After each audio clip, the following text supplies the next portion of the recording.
911, what are you reporting? With someone or something crawling around out here.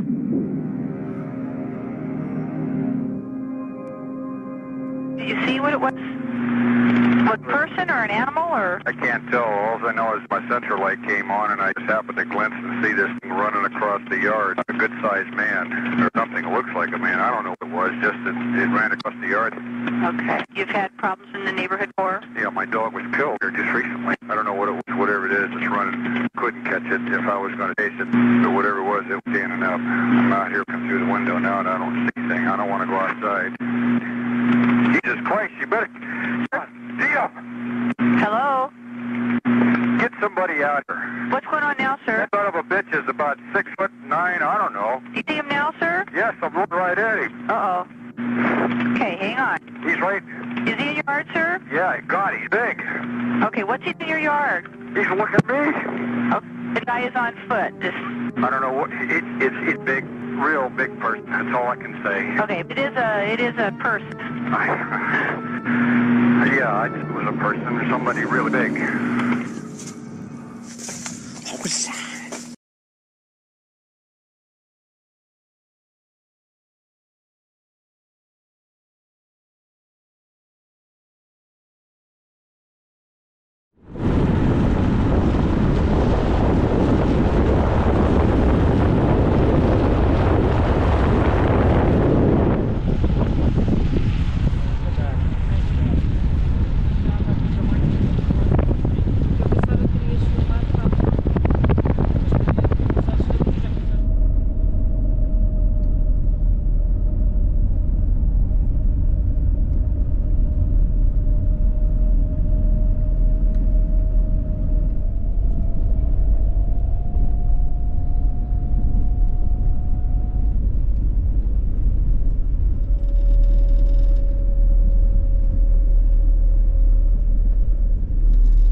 Hello guys, we are in the French Pyrenees in the region of Ariège, and a few months ago a subscriber, I will call it only Bill because I don't know if he wants to disclose his name, so if you want he could come later on the comments if you want to go public with his story. But I decided to come to a place where he he reported to me a sighting or something related to Sasquatch that happened to him 20 years ago when he was coming from Pamplona to the bull race it's happening in Pamplona every year around the summer in July.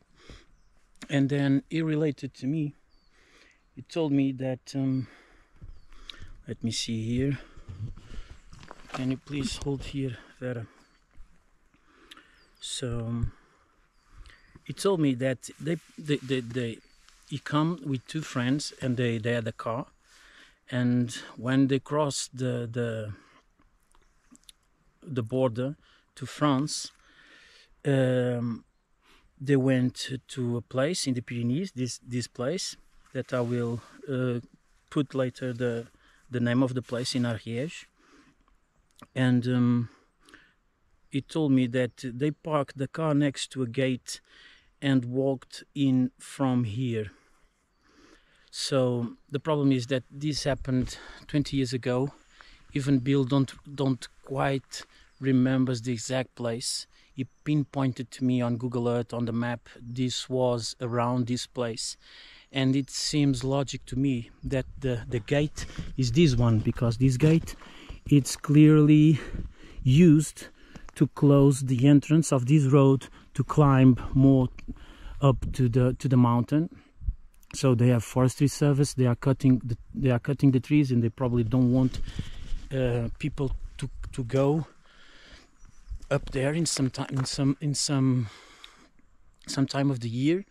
So I guess they found this gate closed, and then they parked around here, around this place, and then they walked 200 meters from here. I really don't know, because Bill's told that they went across the field to a slope so I think they went this way.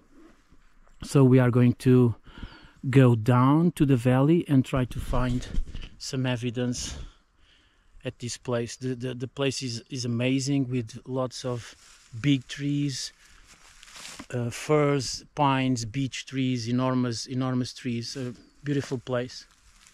So let's go.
Claro. Não faz sentido continuar pela estrada. Faz sentido enfiar para o mato. So we decided that probably they didn't went down, they went up from the gate. And when you come up from the gate, you have this curve, and from this curve you have that crossing there with that dead wood that was placed on that site. And here you can see something that's probably the place that, with more logic, anyone would choose to go and find a spot to camp.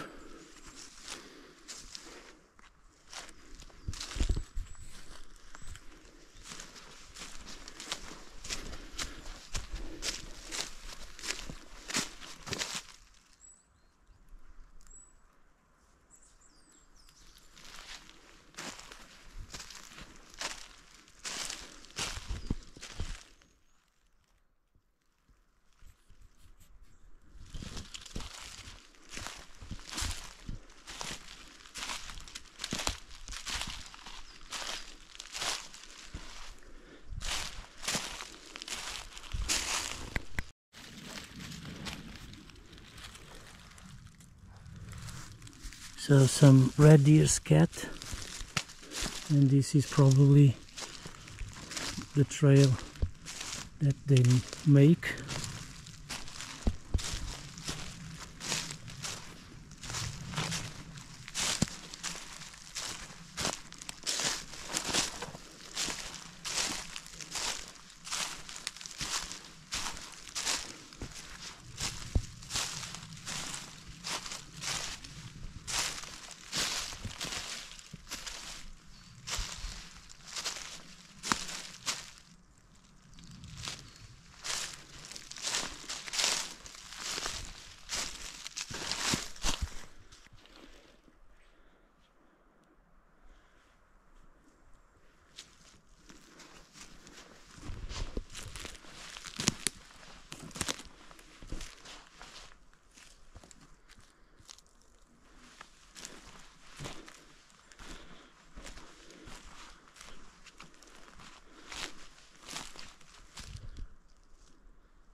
Diz?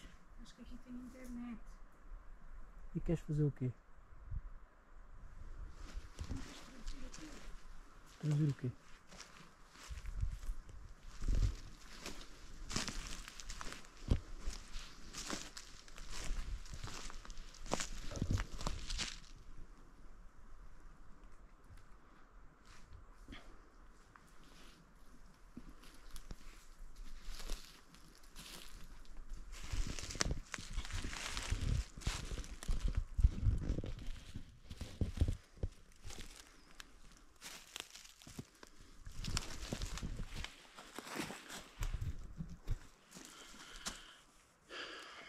So I'm going to read to you the second part of the report from Bill.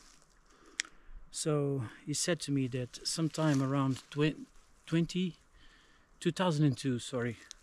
around 2002, I was traveling back from a festival in Pamplona, so the bull race, with two friends. We wild camped in the Pyrenees for 2 nights. The second night we had crossed over the French side.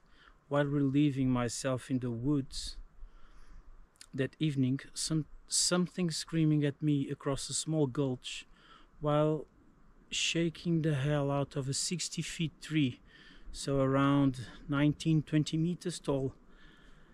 It was just like how people describe Bigfoot encounters. I froze to the spot. You could feel the sound, pure anger, somewhere between a large cat and a chimpanzee. We spent the night sitting around a large campfire with sharpened sticks until the sun came up. So it would be very difficult for us to find the exact place where Bill camped, but this is the area, and it's very Sasquatch-like. It has an amazing forest. Every 10 meters, so every 20 feet or more, I'm finding radius cat and droppings. I guess it's droppings that it's called. So the place is amazing.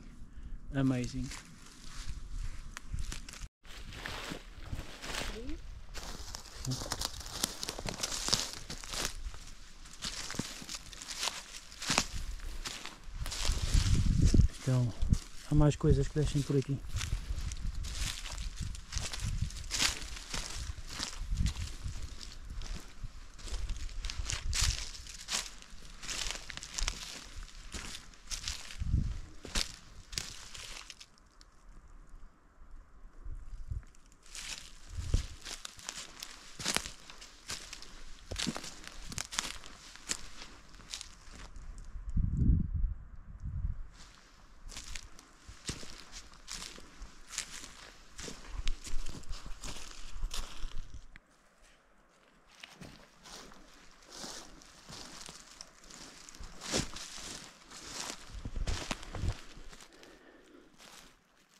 So, as you guys can see, this holy oak was snapped at about 7 feet without any damage at the trees around. So this is it is completely surrounded with big cedars, and nothing happened to them, but the holy oak is snapped. So it could also, because I'm seeing some trunks cut there, it could also have been people felling down a tree and the tree fell and snapped the holy oak. That's a big probability. We are at the site. We see something and some branches that are broken. We can see some arches. We can see some stuff that we tend to say that they are done by Sasquatch, but they can sometimes, and probably most of the times, be done by nature itself. The place is amazing,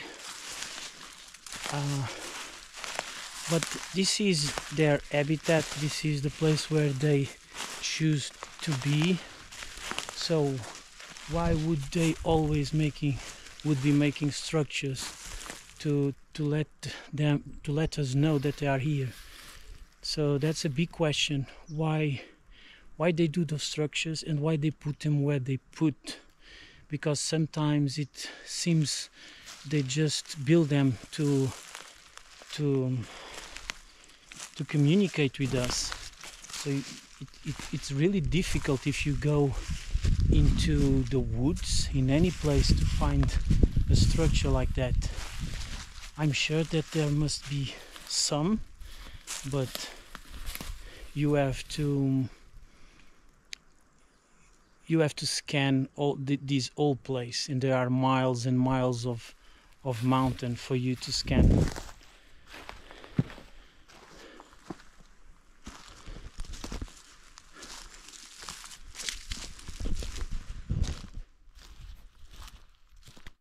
So after we walk that area for at least 1.5 hours, 2 hours, we decided to go back. So while I was driving down the road again, at no more than 500 meters from the spot that we previously were, I spotted down on the bank, on the slope, I spotted what seemed to be a teepee structure down there, but there was also a cabin near, and we didn't know if it was private land, if there was people living there, so we decided not to walk. to the teepee and film it and photograph it from above. You can see some planks used, some dry wood leaning against a big cedar. So there is a misconception out there that they use only peeled wood or peeled bark, but I have seen in quite a lot of places they're using also plants and whatever is available. So peeled wood that is fresh, some planks but not so often. So we were really on the fence with this one. However, it was strange that it was so near the place where Bill reported where he had his experience and his friends, where he stayed all night completely in shock and fear, with sharpened sticks pointed outwards and trying to survive that night, trying to survive the fear of whatever was out there. So we left the place because we were planning to sleep on the other side of the border in Spain. So we left, and 3 miles, I guess it's around 4 kilometers from that place, I stopped the car on a place that I previously seen some things that caught my attention. So first stayed on the car, and I went on a track that visibly people were hiking to the mountain there. And then I found this structure, and I thought that since the ground was covered with snow, it would be awesome to check and go off track and check for tracks, footprints, some evidence.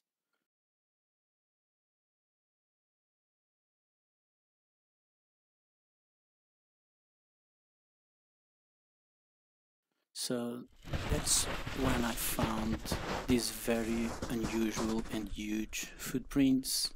Sometimes they seem to have 3 fingers, sometimes they seem to have 2. They are huge in size, and you can check by my footprints to the side, comparing with these kind of tracks.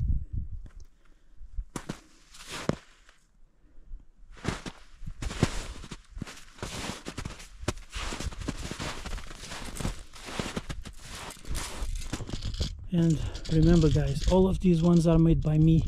When I arrived here, this was the snow was very plain, very smooth, no tracks at all, besides these huge tracks that I cannot understand. What are they? See, and they start around here and they go nowhere. These are my tracks,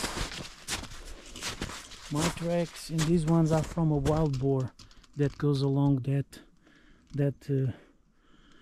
that trail. So what have made these tracks,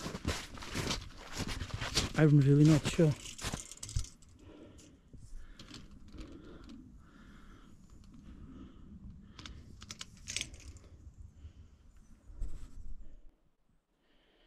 Guys, I wanted to show you this. I really don't know what this is.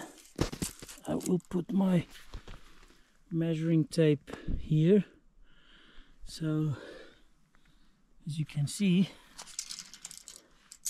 it looks like they have it as like 70 centimeters, all of them around 70 centimeters, and they are all, as you can see, they are coming.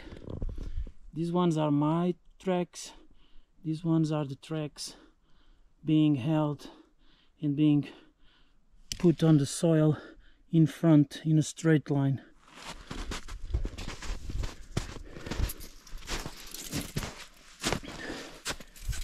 Here they disappear completely. Maybe they went that way, but we cannot see anything coming this way. I'm really not sure if they are made by a Sasquatch or made by an animal. So firstly, I thought that this could be from a hare or a rabbit, a big hare. They usually cast on the snow a T-shaped track, because the two back legs, they step, like you can see on this picture, they step parallel, and the front legs step behind the bigger back legs that step in front of the front legs when they run or when they walk. So as you can see, comparing, that they are not even the possible footprint or the possible overall cast of a hair doing that. It's not even as big as these photos. So I really don't know what to think here. I have seen quite a few hairs and casts of and tracks of hairs on the snow, but nothing like this. And my doubt is about when the snow starts to melt, sorry. And by then the tracks go different and have another feel into it that I really don't have the expertise to say if they can look like that. So the place is amazing. It was definitely worth it to go there. I will return for sure, and I really think this is some kind of hotspot area where they probably live on the mountain and they come down to make those teepees to watch people going on the trails. So nothing very unusual about that, at least for those of you who know how Sasquatch behaves most of the times. So thanks guys, thank you for watching, and take care, and I'll see you guys on the next video. Bye bye.